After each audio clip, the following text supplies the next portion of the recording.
Yeah, ngiyanizwa nithi nilinde upresident wenu uCyril Ramaphosa zone addressa. Namhlanje ntambama. Well, ngifuna ukunilungiselela ukuze ningaphoxeki kakhulu. Ningalindeli lutho eprogressive lapha. Into eningayilindela ukuthi kuthiwe mhlambe kuzomiswa uminister usenzo Mchunu and then kune investigation ezoqhubeka. Kuphela. Iyona into ekumele nilindele leyo. Ngenza ukuthi ningaphoxeki nize nitini. Dlula ke lapho ngila. It's Africa unite first. Anything else may follow. Revolution first. Party politics may follow. Bonganishele mbonibingelelayo. I hope kuzoba ivideo yokugcina le on these allegations by ubaba uMkhwanazi against uMinister uSenzo Mchunu nabanye. Ngiyazi abanye benu bese bejabula noma nizitshela ukuthi sijabulela ukuthi kuvela ukuthi oMinister uSenzo Mchunu izigebengu. Akuyona into esijabulisayo leyo. Mina akuyona into engijabulisayo leyo. Ngisho ngathiwa namhlanje kuthiwa ababoshwe bonke laba abathinteka ayike into esizoyizuza njenge country. Why? Because uma njalo sinenkinga efana nale bese wena uqala uyi-individualize noma uyibize ngama individuals usuke sewuqalile ukuyigeja. Inkinga ze South Africa system.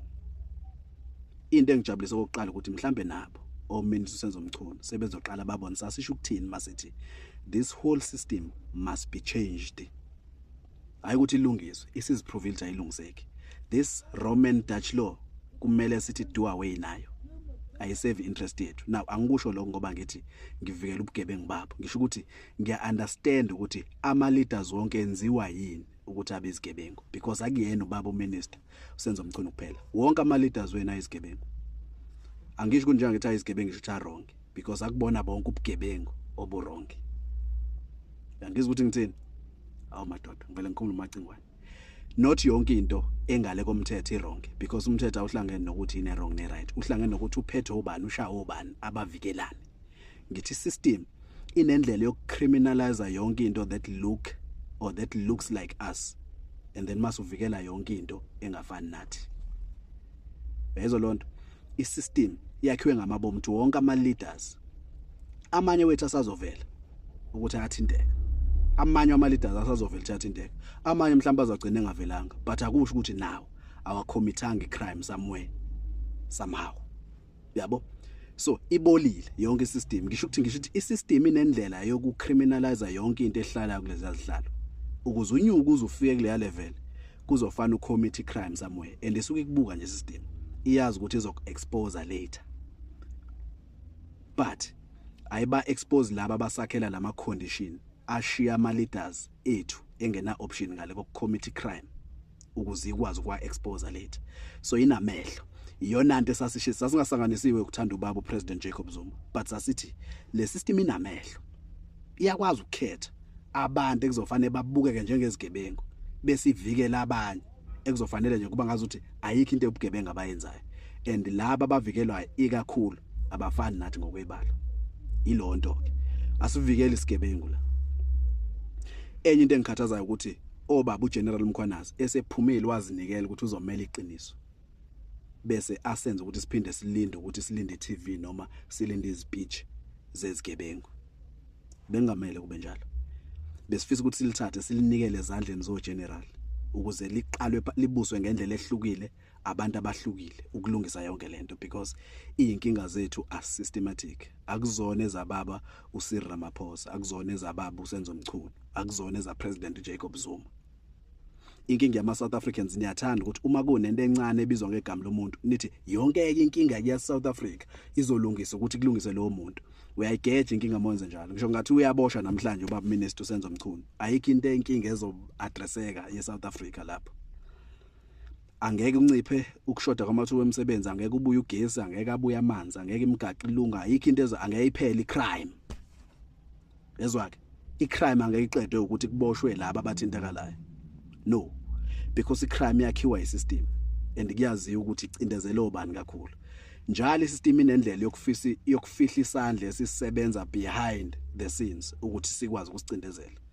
Bese iba nendlela yokuexpose laba ethanda ukuthi ba expose ke ngaleso sikhathi. Yabo? So benginethemba lokuthi mina angeke sizitshene, angeke thina njengama South Africans sithi silinde iTV izositshenana.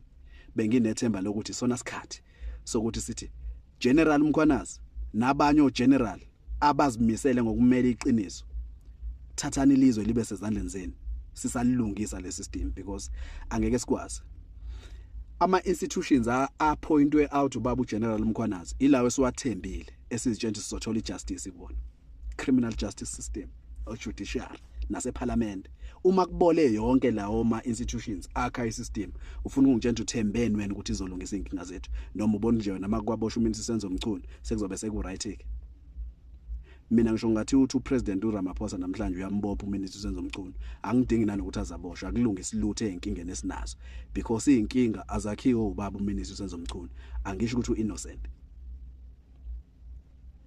uinnocent but ngithi noma ngathi uguilty simthathe simvalele ejele namhlanje noma ngathiwa siyabathatha bonke laba abathintekayo sibavalele ejele kuyobe ngingayiqedi inkinga because inkinga ilesa sithi sizama ukuyilungisa uma sithi asizamene kube 2/3 ukuze sithi do away neRoman Dutch law ayilekeleli thina kuyona yethu ivikela amaRoman namaDutch kuthina akekho iRoma akekho iDutch. Ngiyajabula kodwa ukuthi kancane kuyavela ukuthi sinenkinga yale system because le system ithi wonke umuntu ozokhuphuka azahlala kulesa sihlalo kuzofana abesigebengu one way or the other.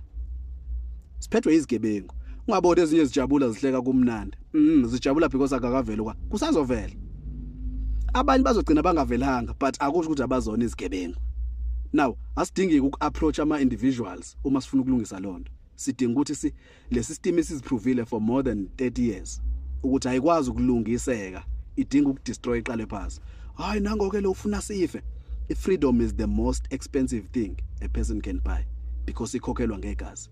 Thina ke as Africa Unite Movement sizimisela ukukhokha noma yipi price ukuyikhokha ukuze sikhulule izingane zase South Africa mhlambe neAfrica ngokuvulelekile. Angenizibile ke zingane zakwethu ngiyathola ama text ngiyazithola inamba zenu soon sizobe sina indlela yokwazi ukucommunicate. Ngiyabona abantu bangibhaya Shelembe mina ngizamile hayi link ayisebenza nani yonke lonto sikohlele nokuthi siyayilungisa mhlambe namhlanje sizolala sesikwazi ukuxoxa sesike saba nane meeting because sisemgaqweni wokulungisa inkinga ze South Africa ngezilungiswa ama political party phela akezilungiswa abefundisi kuphela akezilungiswa imayor namakhanseleni noma yini ziyolungiswa. Sorry I had a call angazi icisheni la but ziyolungiswa ukusukuma kwethu as South Africans sizenzele. It's Africa Unite first, anything else may follow. Revolution first, revolution over party politics. Asimusukuloku sibanga ukuthi siyini siyabantu ababodwa sinenkinga ezifanayo yona into esihlanganisayo leyo. Peace and Pan-Africanism. Asambeni kusasa siThekwini solalela iPrince of Pan-Africanism ikhuluma nathi kuleya program ye-Youth League ye-MKP. Anginibizeli kwi-MKP because mina ngangishayela lokho. Nginibizeli solalela ukuthi iPan-Africanism noma uthisha wethu usifundisana namhlanje uthi asenzeni as Pan-Africanists. Peace.